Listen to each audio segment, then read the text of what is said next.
Hey, what's good, everybody? Welcome back to the Rad Short channel. My name is Raymond. Today, we're diving into the vibrant world of Eyes of Wakanda, the brand new animated series on Disney Plus that's taking us deep into MCU's Wakandan lore. I just watched episode 1 titled Into the Lions, and I got thoughts, lots of them. So grab your vibranium snacks, hit that like button, and let's break it down. Oh, and stick around to the end for my final score on whether this episode is worth your watch. Spoilers ahead. So if you haven't watched it yet, pause this and go check it out. For those who don't know, Eyes of Wakanda is a 4-episode animated anthology series produced by Marvel Studios Animation and Ryan Coogler's Proximity Media. It's set in the MCU's sacred timeline. It follows Hatut Saraze, aka the War Dogs, Wakanda's secret agents as they retrieve stolen vibranium artifacts across history. Episode 1 kicks off in 1260 BCE. Great. So let's get this into the summary. Alright, here's a quick rundown of Into the Lions then. The episode opens in 1260 BC. Great. Where a rogue Wakandan agent named Nikati, aka the Lion, voiced by Cress Williams, is causing chaos. This guy's a former Royal Guard captain who's gone full Pirate King, stealing Wakanda tech and building a tyrannical empire called the Pride of the Lion. He's got ships with golden lion figureheads, an army of goons, and a fight that screams, "Hey, I'm the bad guy, but I got a point." Noni, voiced by Winnie Harlow, disgraced former Dora Milaje, who's itching to prove herself. The Dora leader, Akeya, sends Noni on a solo mission to take down the Lion and recover the stolen vibranium tech. Noni goes undercover, blending into creates multicultural chaos, and we get some epic action scenes as she takes on the Lion's lieutenants. The climax? A brutal showdown with the Lion himself. When Noni loses an eye but comes out on top, the Lion, refusing to return to Wakanda, goes out in a blaze of glory, detonating his ship and scattering the artifacts into the Aegean Sea. Noni returns to Wakanda, turns down a spot back in the Dora Milaje, and instead joins the War Dogs to keep hunting vibranium intense, right? So that's the story, but what did I actually think about it? Let's break it down into what worked and what didn't, and how this episode sets up the series.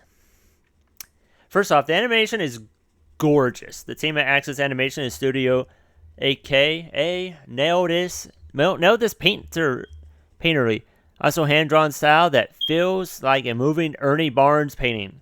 Fabric colors, dynamic fight scenes, and a tactile 3D look that pops off the screen. The fight between Noni and the Lion, especially when they're swinging on those drapes, is straight up cinematic, like something out of Crouching Tiger, Hidden Dragon. It's a feast for the eyes. I also love how this episode dives into Wakanda's ancient history, setting it in 1260 BC. Great. With references to sea peoples, is such a clever way to blend MCU lore with real-world history. It makes you feel the weight of Wakanda's secrecy and how far they'll go to protect their tech. Nori's the protagonist, instant win. She's defiant, skilled, and carries this inner conflict about her place in Wakanda. Winnie Harlow's voice acting brings her to life, and I was rooting for her the whole way.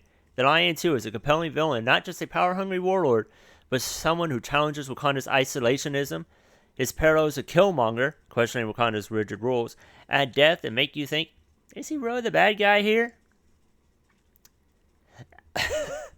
I have got to say, though, the Lion is such a cool character. And Noni is really, really awesome. I like their fight scenes.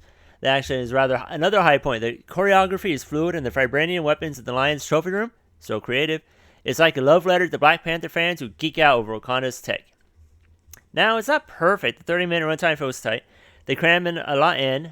Noni's backstory, the Lion's empire, the great setting, and it can feel rushed. I wanted more time to explore Noni's past, or why the Lion turned against Wakanda. His motivations are intriguing, but he's a bit of a straw man villain, preaching freedom while chaining people up. It's like, dude, you're contradicting yourself. It did kind of feel a little rushed there. Yeah. Also, if you're expecting T'Challa or familiar Black Panther characters, you might be disappointed. This is a new cast, and the historical setting might not click for everyone, especially younger viewers looking for that classic MCU vibe. I didn't have anyone watching with me. Yeah. Finally, the animation, while stunning, has some inconsistent moments. Some close-up look less polished, like the CGI takes over from the painterly style. It's a small nitpick, but it stood out. What really got me was the episode's take on Wakanda's isolationism. The Lions Rebellion mirrors Killmonger's and Black Panther, both caught Wakanda for hoarding its tech and silencing dissent. It raises questions: is Wakanda's secrecy a strength or a flaw? Does it breed rebels like the Lion? This episode sets up the War Dog's mission to clean up Wakanda's messes, and I'm hyped to see how the next episode explores this across history. So, is Into the Lion's Den a roaring success? I'd say it's a strong start. The animation is breathtaking, the action slaps, and Noni and the Lion are compelling characters who kick off this anthology with a bang. It's not without flaws. The pacing's tight, and it might not click for fans who want T'Challa, but it's a bold addition to the MCU's Wakanda lore. I'm giving it 3 out of 4. What did you think of episode 1? Are you Team Noni or secretly rooting for the Lion? Drop your thoughts in the comments down below, and let's get the Wakanda Forever energy going. If you enjoyed this review, smash that like button, subscribe, and ring the bell for more MCU breakdowns. I'll be back to review episode 2, Legends and Lies. So stay tuned. Wakanda Forever, and have a good day, my friends.